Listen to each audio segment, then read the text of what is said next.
2025 में एक silent revolution सा चल रहा है। जहां हर तरफ गोल्ड की बात हो रही है, वहां एक वाइट मेटल ने स्पॉटलाइट स्टील किया, और वो वाइट मेटल है सिल्वर। जहां की गोल्ड ने प्रीवियस ईयर में 50% के रिटर्न्स दिए, वहीं सिल्वर ने एस्टोनिशिंग 75% के रिटर्न दिए।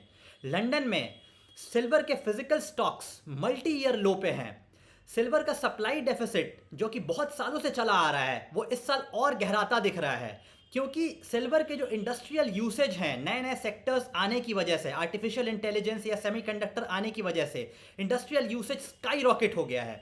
तो इसी कॉन्टेक्स्ट में हम ये समझने की कोशिश करेंगे कि क्या ये सिल्वर का बुल रन है, या सिल्वर का ये बबल है जो बड़ा होते जा रहा है और ये बर्स्ट हो सकता है। लेकिन ये देखने से पहले दोस्तों, ये देखना बहुत ज़रूरी है कि सिल्वर का ये जो करेंट बुल रन चल रहा है, इसके पीछे के रीजंस क्या हैं। तो आइए देखते हैं। सिल्वर में एक्सप्लोजन का सबसे पहला इंपॉर्टेंट रीजन है इंडस्ट्रियल डिमांड में सुनामी सा आना। Artificial intelligence, semiconductors, electric vehicles या फिर सोलर पैनल, इसमें सिल्वर का सफिशिएंट यूज होता है और सिल्वर का कोई भी सब्स्टिट्यूट नहीं है। इसके कारण इंडस्ट्रियल डिमांड स्काई रॉकेट हो चुका है। और क्योंकि सिल्वर के प्राइसेस अगर बढ़ेंगे तो इलेक्ट्रिक व्हीकल के प्राइसेस बढ़ेंगे, सेमीकंडक्टर के प्राइसेस बढ़ेंगे। तो कंपनीज में होड़ सी मची है कि वो अपना सिल्वर के स्टॉक को अपना पाइल अप करना चाहते हैं। क्योंकि सिल्वर में सप्लाई डेफिसिट चल रहा है मल्टीपल ईयर्स से और डिमांड बहुत हाई है, इसने सिल्वर के प्राइसेस को बहुत हायर पुश किया है। दूसरा इंपॉर्टेंट पॉइंट यह समझने की जरूरत है कि सिल्वर में सप्लाई डेफिसिट मल्टीपल ईयर से चल क्यों रहा है। गोल्ड के केस में हम सुनते हैं कि गोल्ड माइंस है जहां से सिर्फ गोल्ड का माइनिंग किया जा सकता है, लेकिन सिल्वर के केस में ऐसा नहीं है। आपने ये नहीं सुना होगा कि सिल्वर माइंस है, क्योंकि जब हम कॉपर की माइनिंग करते हैं या जिंक की माइनिंग करते हैं तो सिल्वर उसका बाई प्रोडक्ट होता है। और कॉपर माइंस या जिंक माइंस को सेटअप करने में और प्रोडक्शन करने में 8 to 9 ईयर्स लगते हैं। तो जो ये सिल्वर का सप्लाई डेफिसिट चला आ रहा है, ये सडनली इसको पूरा नहीं किया जा सकता है, क्योंकि माइंस को सेटअप करने में अराउंड 8 to 9 ईयर्स का टाइम लगता है। तीसरा इंपॉर्टेंट रीजन है ग्लोबल अनसर्टेनिटी। जब हम ग्लोबल अनसर्टेनिटी पे फोकस करते हैं तो सिर्फ यूएस की बात आती है कि यूएस में शटडाउन हो गया या टैरिफ वॉर्स चल रहे हैं, लेकिन ऐसा नहीं है। अगर आप दूसरी जगहों को भी देखेंगे, जैसे जापान, जापान में पिछले एक ईयर में लगभग लगभग 2 से 3 प्राइम मिनिस्टर्स चेंज हो चुके हैं। फ्रांस में अगर आप देखेंगे तो फ्रांस में भी पॉलिटिकल इंस्टेबिलिटी है, वहाँ पे भी मल्टीपल प्राइम मिनिस्टर्स चेंज हो चुके हैं प्रीवियस कुछ ईयर्स में। तो सिर्फ यूएस ही नहीं, फ्रांस और जापान जैसे मेजर यूरोपियन पावर्स या एशियन पावर्स में भी पॉलिटिकल इंस्टेबिलिटी है, और ये in addition to Russia Ukraine war. तो जब भी ग्लोबल अनसर्टेनिटी रहती है दोस्तों, तो वैसे केस में इन्वेस्टर्स सेफ हेवन में इन्वेस्ट करना चाहते हैं। तो सेफ हेवन में सिर्फ गोल्ड नहीं, सिल्वर को भी एक ऑल्टरनेटिव देखा जाता है। और इसी के कारण आप ये भी देखेंगे कि मल्टीपल सेंट्रल बैंक्स जो अराउंड द वर्ल्ड हैं, वो सिर्फ गोल्ड में ही अपने रिजर्व्स को नहीं बना रहे हैं, वो सिल्वर में भी अपने रिजर्व्स को स्टॉक बिल्डिंग कर रहे हैं, जिसके कारण सिल्वर की रैली को एक बहुत हेल्प मिला है। चौथा इंपॉर्टेंट रीजन है गोल्ड के कंपैरिजन में सिल्वर का मार्केट बहुत ही छोटा है, अराउंड 1/10।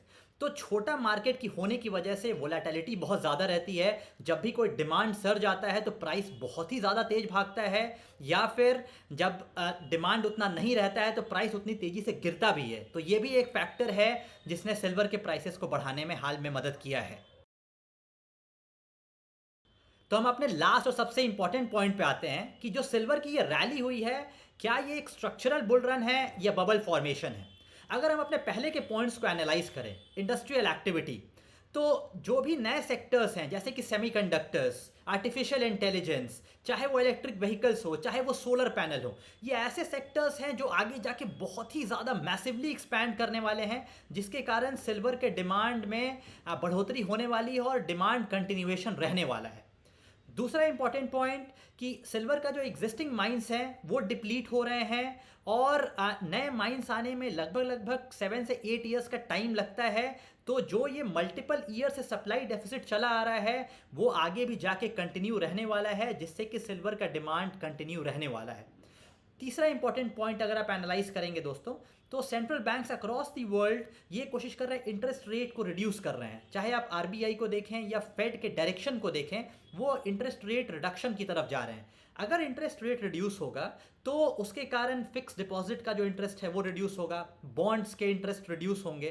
तो जो भी इन्वेस्टर्स को एक सेफ इंस्ट्रूमेंट में इन्वेस्ट करना था, अगर उस पर कम इंटरेस्ट मिलेगा तो वो किस तरफ जाएंगे? वो अल्टरनेटिव गोल्ड या सिल्वर की तरफ ही जाएंगे, जिसके कारण गोल्ड या सिल्वर प्राइसेस को आगे जाके फ्यूचर में पुश मिल सकता है। और चौथा रीज़न, अगर आप central banks across the world को एनालाइज करेंगे तो वो डॉलर से डाइवर्सिफाई करके वो मेटल्स की तरफ, गोल्ड या सिल्वर की तरफ अपने स्टॉक्स को पाइल अप कर रहे हैं एज अ बैलेंसिंग एक्ट। तो इसके कारण भी जो सिल्वर का डिमांड है आगे जाके रहने वाला है। तो ये सब पॉइंट देख के ये लगता है कि सिल्वर का जो एक स्ट्रक्चरल बैकबोन है वो इन प्लेस है, जिससे कि सिल्वर के रैली को आगे जाके पुश मिल सकती है। लेकिन क्योंकि सिल्वर ने 75% का रिटर्न दिया है प्रीवियस 1 ईयर में, तो नेक्स्ट ईयर में भी ये रिटर्न एक्सपेक्टेशन करना मैं बोलूँगा एक बहुत ही प्रूडेंट मतलब डिसीजन नहीं रहेगा। क्योंकि जब भी कोई भी चीज़ इतना जल्दी भागता है, इतने शॉर्ट स्पैन में भागता है, तो या तो वो कंसोलिडेट करेगा या 20 से 25% करेक्शन को भी नहीं नकारा जा सकता। अगर आपने हाल में ही देखा होगा तो सिल्वर के प्राइसेस में 10% की गिरावट आई सिर्फ एक दिन में। तो इतना ज़्यादा रनअप करने के बाद कंसोलिडेशन या थोड़ा डाउनटर्न आना बहुत ही स्वाभाविक है। लेकिन अगर आप इसे स्ट्रक्चरल बुल रन को अगर आप 5 ईयर्स या 10 ईयर्स के पर्सपेक्टिव से देख रहे हैं, तो मैं बिल्कुल सजेस्ट करूंगा, जैसे कि मैं पहले सजेस्ट करता आया हूं, कि आपके पोर्टफोलियो में गोल्ड या सिल्वर 10 से 15% ऑफ योर टोटल पोर्टफोलियो बिल्कुल होना चाहिए, जो कि आपके पोर्टफोलियो को एक बैलेंसिंग एक्ट देता है।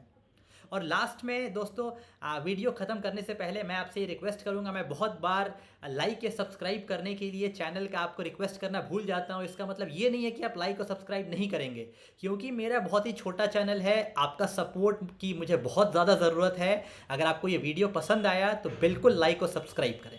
Thank you friends.